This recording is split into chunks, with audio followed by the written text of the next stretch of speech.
Now here on the 70th weekly programme from Radio Free UK, we have the second part of Dimitri Vassilovos's show, and here the lovable libertarian interviews Nick Adams, originally from Australia, but now a very enthusiastic American. Normally I don't interview Australians because, well, I'm here in flyover country in the greater Pittsburgh tri-state area, and Australia is like way, way far to the, like, away somewhere in the middle of the ocean somewhere is what I hear. Anyway, so normally I don't think a whole lot about them unless it's like watching Australian rules football, which I used to when I was a kid, and watch those guys in those white lab coats pointing whenever they score a touchdown or a field goal or whatever the thing is called. And I know Australia's also got your koalas, also got that bridge and that Sydney Opera House and all that sort of thing. And you got your great white sharks, you got your Crocodile Dundee, you got your Steve Irwin. Well, at least you had your Steve Irwin, but anyway. So Australia's not exactly top of mind awareness for me. So when I get this email from this big deal PR firm based in Atlanta, it was, wait a minute, what is this? New book by the Australian sensation Nick Adams. And I'm going, what the heck is this? Well, he wrote this book, this guy, Green Card Warrior, My Quest for Legal Immigration in an Illegals System. And turns out this guy is also the founder of this big deal organization called FLAG, F-L-A-G, the Foundation for Liberty and American Greatness. And then it turns out, my sources tell me this, that he's also a New York Times best-selling author, and he's been on a lot of radio TV stations all across the world. He's a big deal guy, and I'm going, wow, maybe I need to learn a little bit more about Australia. And then more importantly, what's this Australian doing getting all involved in USA type of stuff? But seemed kind of interesting. In fact, seemed kind of real interesting. And I thought, well, if it's interesting to me, chances are it's probably going to be interesting to you, my listeners. So, Nick Adams, welcome. Good day, mate. That's the only Australian that I know. How you doing? G'day, Dimitri. I'm doing very well, thank you, sir. It's a pleasure to join you and all of you listeners. Excellent. So you're the author of Green Card Warrior, My Quest for Legal Immigration in an Illegals System. Are you an illegal alien here in America? Because if you are, I'm calling ICE and we're going to have you deported, pal. No, Dimitri, I am about as legal as they can possibly get. And in fact, it cost me close to $50,000 and almost 5 years to get that legal status. And that's in fact what Green Card Warrior, My Quest for Legal Immigration in an Illegal System is all about. Finally, on the 29th of July of 2016, just about 9 weeks ago, I finally immigrated to the United States. But this book that's coming out, Dimitri, is all about what I had to go through in order to get my green card. And when you compare it to how people come to the United States illegally, well, it just makes you want to get out a baseball bat. It really does. I hear you. Now, you don't have baseball down under there in Australia, right? You got your cricket, is that right? No, we'd use a cricket. Okay, that's great. right. We'd probably use a cricket bat. All right, give me a little background on you. You're of the Australian persuasion. Is it like Sydney or Melbourne or one of those places where you grew up? Yeah, that's right. So I was born in Sydney, and I was one of the youngest ever elected councilman in Sydney, in an area of Sydney. And then I became the youngest deputy mayor in Australian history in Sydney just 8 days after my 21st birthday.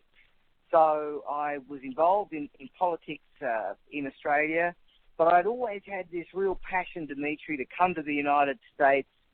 There was something about the energy, the optimism, the excitement, the fact that you could colour outside of the lines and be rewarded for it rather than punished and castigated. And so I was always desperate to come to the U.S. And why is Australia? I started coming here. Okay, back to Australia though, if you would please. Why is Australia so bad? I thought it was a very cool country, even though you drive on the wrong side of the street. Well, look, it's not a bad country at all, Dimitri, but it depends on what you want to do. Australia is a collectivist society. It's a conformist society, contrary to the international perception about Australians being these rugged individualists that box kangaroos by day and wrestle crocodiles by night. Right. The domestic reality is very different. 18 of our 23 million people live in one of the 6 major cities. We're actually a bunch of city slickers, not not these rugged individualists that don't take any nonsense and stand up for themselves. So Australia is a wonderful place if you want to lead a very contented life measured by small steps. But if you want to blaze a trail and leave a legacy and stand out and colour outside of the lines, that's really not the place for you. And the best way of proving that to you, Dimitri, is that I can bet you that any famous Australian that you know doesn't live in Australia. They live in America. Well, you may very well be right, because I don't know any Australians. I just don't know anybody. I mean, what can I tell you? So what's it like boxing a kangaroo? Well, look, as long as you get them with a strong right cross early on, you should be good to go, Dimitri. But no, look, they are a fearsome creature. I mean, they love boxing, and but when they kind of pull up their hind legs and have a swing at you with their legs, that you're in all kinds of trouble. Yeah, I heard that they've got toes. They've got toenails that are so bad they can actually gut you. They can cut you open. They're actually very vicious creatures. Is that true? Well, I don't know about them being vicious, but certainly the toenails aspect of them is dead on. They can do a whole lot of damage to you. So it's best to just admire them from afar. All right. Now, the biggest predator that you have there, and we'll get to your United States thing here, but I'm trying to learn something about Australia. I barely got through high school, as you can probably guess by this thing. A dingo, is that like the biggest predator you have there in Australia? And isn't that just like another name for a dog? Well, the dingo is kind of like a coyote, I guess, would be the best analogy to use for America and the American context. But yeah, dingo is a dog, and dingoes are awful kinds of dogs, of creatures, and they can do all kinds of things. We've had a couple of cases in Australia where babies have been eaten by dingoes. So we've really, dingoes are not all that fantastic, Dimitri. I wouldn't be eating one soon, but I can tell you that kangaroo tastes like chicken. Really? For anyone that's been wondering. Yeah, exactly the same. All right, great. Now, how long were you in Australia before you tried to become one of us? Well, so I started coming over to the US, Dimitri, on speaking tours and media tours in 2009. And so between 2009 and now, this last year, I'd come to America 17 times, back and forth, 2 or 3 times a year, sometimes more. Mm-hmm. And in about 2012, I decided that it was time to immigrate to the US or begin the process, because I knew it was an expensive process and I knew that it was a long process. And all right, let's do this. Okay, let's do this. What was there one moment? Was there one episode? Was there one thing that happened to you in Australia where the light bulb went on over your head and you said, you know, it's not going to happen here for me. I've got to go to the United States. Was there one episode that pretty much tore it there for you? No, because it wasn't really a matter of not being able to do what I wanted to do in Australia, Dimitri. It was more a matter of America's the greatest country in the history of the world. This is where the best of the best are. I kind of like the way that these people think more. I kind of like the way that their culture is geared around striving for greatness as opposed to mediocrity. I kind of like that America's about kicking butt rather than kissing it. And this is really my kind of place. I've always felt like I should have been born in the United States. I've immigrated here, but really I feel like I've come home because this is more me. Yeah. Well, it'll really be you when you can lose the Australian accent, but it's okay for now. But I'm going to recommend that you lose the Australian accent. Now, why did it cost? I'm working on it. Okay. Why did it cost you so much money to become an American citizen? I'm stunned. When I read this, I was going, wait a minute, what? $50,000? What? Why did it cost you so much? Well, there's a couple of things. First of all, it costs a lot of money to begin with. It just does. And it's 50,000 Australian dollars, which, is about 35,000 American. And generally speaking, it costs somewhere between $15,000 to $20,000 to do it. But mine was even more, Dimitri, and this is what the book is about.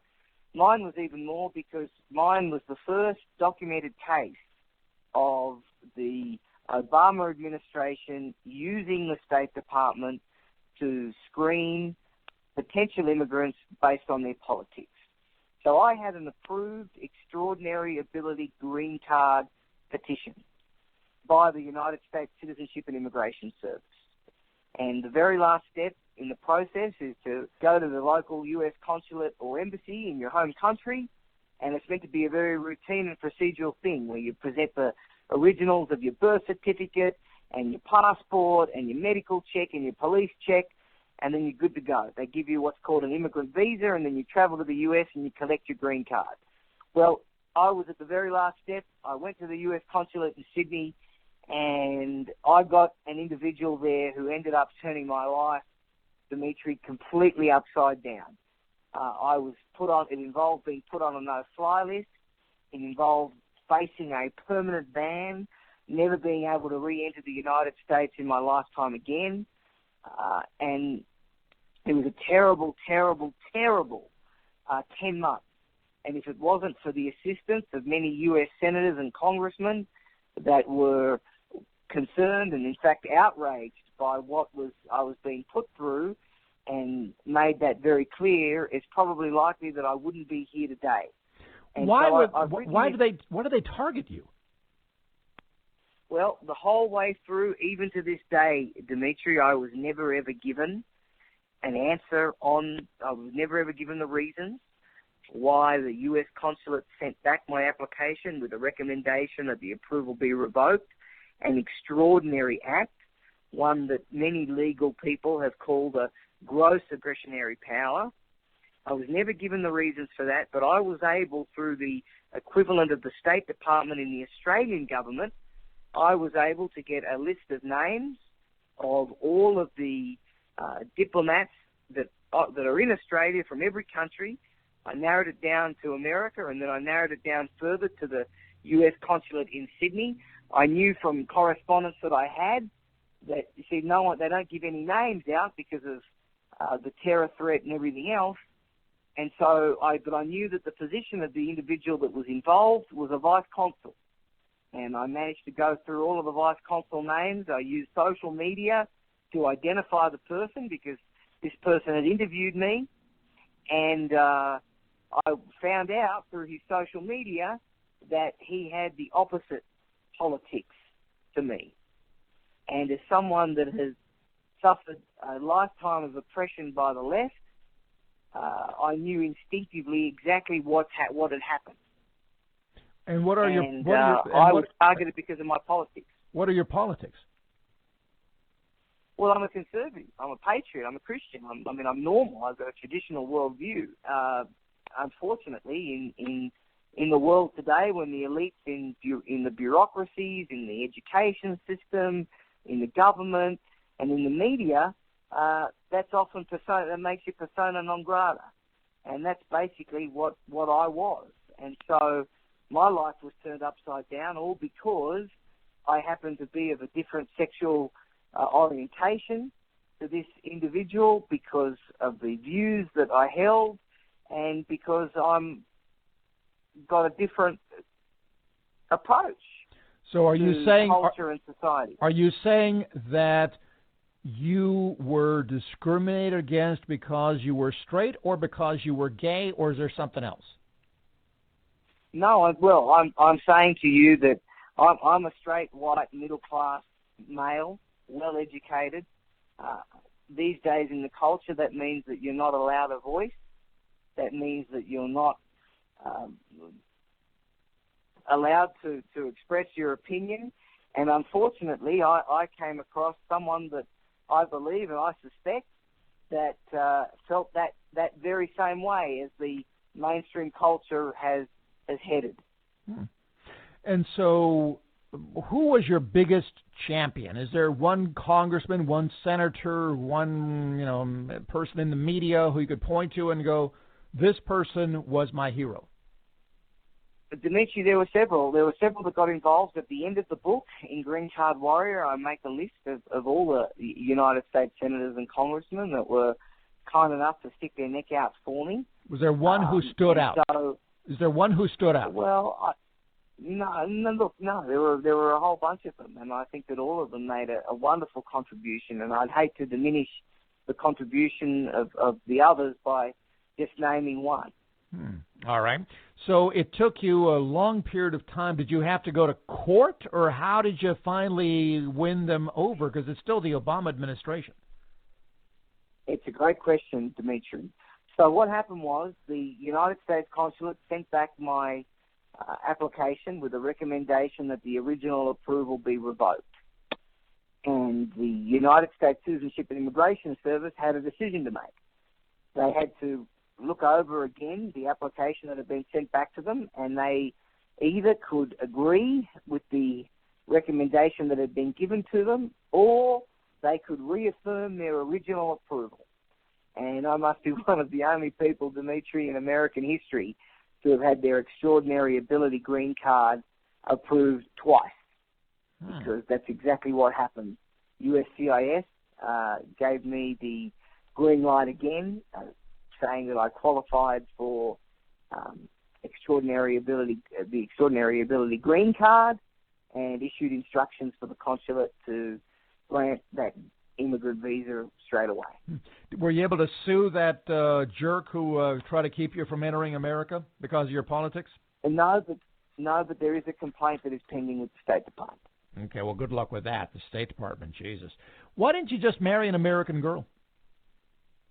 It's a good question. It's a great question. The truth is that God hasn't put the right one in front of me just yet, Dimitri, but that doesn't mean that I'm not interviewing, vetting, and doing other things for a number of candidates. Well, no. I'm not talking about love and, birds and the bees and all that crap. I'm just talking about, wouldn't that have been a simple, easy way to get into the United States? Just marry an American girl, any American woman, and stay married for a few years, and, you're in like Flynn. Well, that's not really my style, to be honest with you, Dimitri. I love America, and the first thing I'm going to do is not be to break the law of that land that I want to be a part of. But you're right, it would have been a lot easier to just cross the Rio Grande. It would have been a lot easier to marry an American girl, as you say. But I decided to do it the right way, the moral way, the ethical way. And it's just unfortunate that someone that does all the right things is given such an incredibly hard time. But if you do it the wrong way, you come in and you're unvetted, you're undocumented, but you get a red carpet welcome. Absolutely. And I just think that's outrageous. Well, what about just getting a work visa and then overstaying your visa? Because that seems to be the most popular way to become an American. Well, that's another way. But look, I identified early, Dimitri, I'm kind of pretty American in my thinking and my spirit. I didn't want to be beholden to anyone. I didn't want to have to rely on anyone or anything in particular. So I made the case for extraordinary ability. It's the most coveted kind of green card. It's the rarest, can be awarded. You have to prove that you have risen to the top 5% of your chosen field through extensive documentation. And that alone took me more than a year to compile and assemble and get everything together. What is the great thing about the extraordinary... Yeah, go ahead. The great thing about the extraordinary ability green card, Dimitri, is that it's a fast track to citizenship. There's no labour certification. And so on the 29th of July, 2021, I can do what I've always wanted to do, and that is take the pledge and become an American citizen. All right. So what makes you so extraordinary? Well, you haven't seen me in the flesh, Dimitri, obviously. Oh, please. No, look, I'm a young man who's been blessed to achieve a lot of wonderful things in my lifetime. I was the valedictorian of my school. I was publicly elected to political office at 19, the youngest deputy mayor at 21. I was a best-selling author before I turned 30. Now, having just turned 32, I have spoken in more than half of the states in America. I'm a regular on Fox News. I've been on almost every major radio and television program, including the Dimitri Show in the United States. I've spoken in 5 different countries. I'm considered an expert worldwide on American exceptionalism. And so, look, I studied hard and I ate my spinach. What else can I tell you? When you say American exceptionalism, I hear that phrase a lot. I know President Obama was asked that, and his answer was typically half-ass and muddled and this, that, and the other. But I don't know that I've ever heard a good, simple, clean definition of American exceptionalism. You want me to give you one? Yeah. It's individualism, not collectivism. Patriotism, not relativism. Faith, not secularism. Equality of opportunity, not equality of outcome. God, not government. It's about being bold, not being bland. It's about life, not death. They're the things that make America different to everywhere else on the planet. What's been the biggest disappointment that you've had in America? Biggest disappointment that I've had in America? Well, I've got to tell you that I definitely prefer the coffee in Australia, and I definitely prefer the beer in Australia. Foster's Lager. Is that what you like? That Foster's Lager beer that looks in that big barrel thing that they sell? No, Dimitri, I've got to give you a lesson on that accent. Oh. Look, Foster's Lager. Lager. That's how you say it. All right. Foster's Lager. That's right. All right. So what makes Foster's such a good beer? Well, look, it's really not. To be honest with you, that's another great act of deceit that has been perpetrated by the Australian.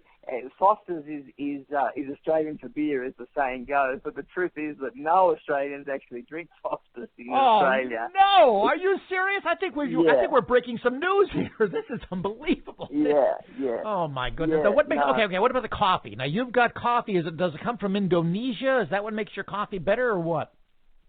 No. I think they get all the beans. I mean, you can get Australian style coffee in America. I mean, I've had it at a few select places in New York and elsewhere that I've been to. But generally, filtered coffee is not a big thing in Australia at all. It's all kind of the fancy Italian style coffee, rich, creamy, all that kind of stuff. So the coffee's better. But look, I come over here because I love pickup trucks. I love the 16-lane highways. I love the buffets and all the good and unhealthy stuff. All right. Now, what happens if Hillary Clinton becomes president of the United States? Will you be moving back to Australia? No, I won't, because I love America and I believe in America no matter who the president is. I think that America is not just a country. It's an idea, it's an ideal, it's a notion, it's an improbable and daring experiment, the experiment, I think, of humanity. It's the shot that was heard around the world. It still is. And so I'm here to fight for the U.S.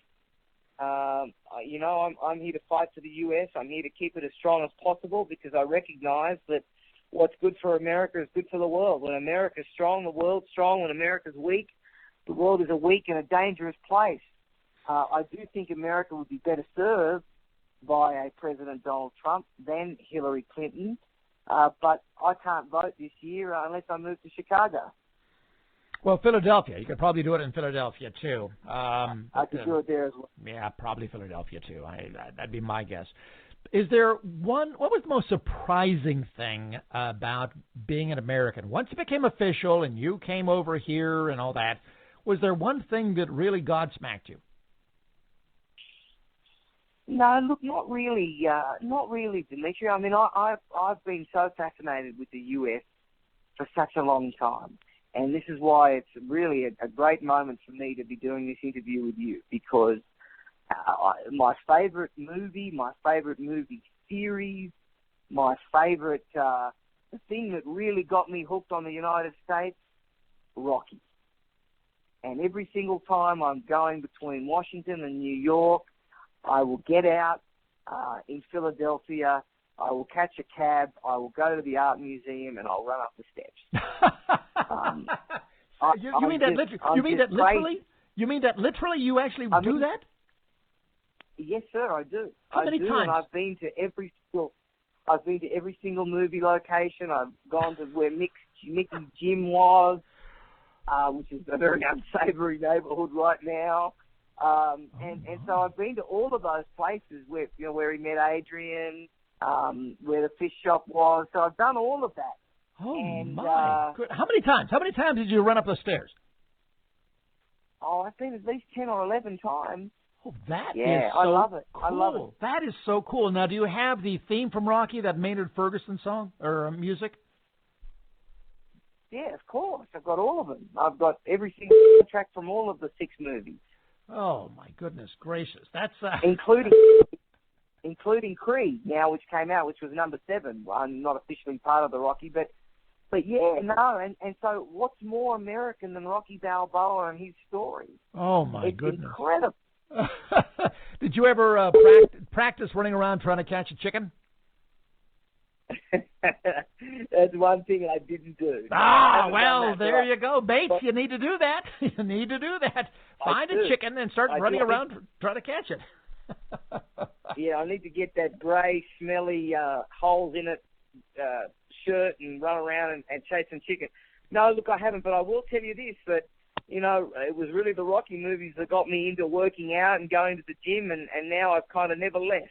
Wow. Jeez. My favorite song from all those Rocky films was actually James Brown, Living in the USA. Oh, isn't that a great movie? Oh, Detroit City, Dallas, Pittsburgh, PA. Pittsburgh, PA. Yeah. Well, Rocky IV, which is the one that James Brown performed that song in, yep. Rocky IV is actually my favorite of the series. Was that your favorite too? I loved that scene. And the Drago is looking around going, what the hell is this? And it was just so James Brown. It was just so wonderful about, living in America. It was just, now I've got a brain lock. Is it living in the USA or living in America? Living in America. No, living in America. America, that's it. Yeah, I don't know what I was thinking, USA. But, I super highway. Yes. Highway. Detroit City. Coast to coast. And then that horn. No. I love that. I absolutely love that. Now, before we end this interview, and I appreciate all the time that you've given us, Nick. I mean, you are a New York Times best-selling author. Your book is Green Card Warrior, My Quest for Legal Immigration in an Illegal System. And, of course, the thing that I found most fascinating is your whole thing with Rocky going up and down those stairs all the time. I mean, my God, that's a really interesting glimpse into who you are. That was like, wow, Jesus. Okay, great. So, is there anything else I should have asked you about either this book or your experiences that our listeners would really, really care about? No, look, Dimitri, I think it's been a fantastic interview, and we've really covered a lot. I'd encourage all of your listeners to consider going there and ordering the book on Amazon, Green Card Warrior. It's just $9.50, so it's not going to break the bank account. $9.50, and it's a personal account. Slow down. $9.50. Is this Australian or American? $9.50 US. All right, so that's American. All right, so it's a little bit more than what I had thought. Okay, well, let's do this. I always give my guest the last word, Nick Adams, and I'm going to hand you my Shure SM7B dynamic microphone. It's a great opportunity for you to speak directly to my listeners. Don't even worry about me. Speak directly to my listeners, and you're free to repeat key points about anything that you've discussed or bring up points that we haven't discussed. Also, to shamelessly promote your appearances, your speaking engagements, your books, your websites, your social media, anything and everything. So, Nick Adams, author of Green Card Warrior, My Quest for Legal Immigration in an Illegal System. My microphone is yours. I would say to every single person out there listening to this, always believe in America, always love the United States of America. America isn't perfect. She has made mistakes, but America is the best thing that we have. It is the glue that holds civilization and the world and our lifestyle as we know it together. It is the greatest country in the history of the world. In almost 5,000 years of recorded human history, we've never seen a country, a culture, or a people like the American culture, people, or nation ever before. And it's really important that we keep America as strong as possible. I've come here to make, not take, to give, not receive. I came here because I wanted to upwardly assimilate to the finest culture available here in the world, a culture that rewards success, a culture that rewards risk, a culture that doesn't look favorably upon mediocrity. And that's why all my life I wanted to be an American. And I started the process to become an American back in 2012, and it took me 4 years, and it cost me almost $50,000 to do it. It's outrageous that legal immigration for good people like me is next to impossible. But for those that don't like America, or worse, hate America and want to come and take, not make, and receive and not give, it's just a moral inversion of the worst kind. And I ask all of you to consider ordering Green Card Warrior, My Quest for Legal Immigration in an Illegal System. It is an explosive, tell-all book that will make you so frustrated and will teach you so many things that you didn't even realize. Green Card Warrior is just $9.50 on Amazon right now. Go there and have a look and have a read about what some people have to do and go through to come to this country and how much it means to them. It will be so eye-opening, and I believe it will impact this presidential election by catapulting immigration back to the forefront of the discussion. This is the first documented case of the State Department using the legal immigration system to vet potential immigrants based on their politics. This is the John Kerry State Department, the Hillary Clinton State Department, the Obama administration State Department. This is explosive. You need to know what's going on. Green Card Warrior, $9.50. Go and get it. What about website, Facebook, and Twitter? Well, website, you can go and have a look at my non-profit. I have a new non-profit. It's called FLAG, the Foundation for Liberty and American Greatness. The website for that is flagusa.org. That's flagusa.org. FLAG is the world's only fighting force against anti-Americanism. We're all about promoting American exceptionalism and combating anti-Americanism. We're educational. We go into as many elementary, middle, and high schools as we possibly can and talk to kids about what makes America special, what makes it different, why they should be proud, what all America has given the world, and why the United States has been an unparalleled force for good in this world. It's all about countering the anti-Americanism so prevalent among teachers. Facebook and Twitter? Facebook and Twitter, you can find me. I mean, you can find FLAG and me. You can just type in Foundation for Liberty and American Greatness. And if you want to find me, you can find me under Nick Adams. I'm the good-looking Australian guy. Can't miss me. Excellent.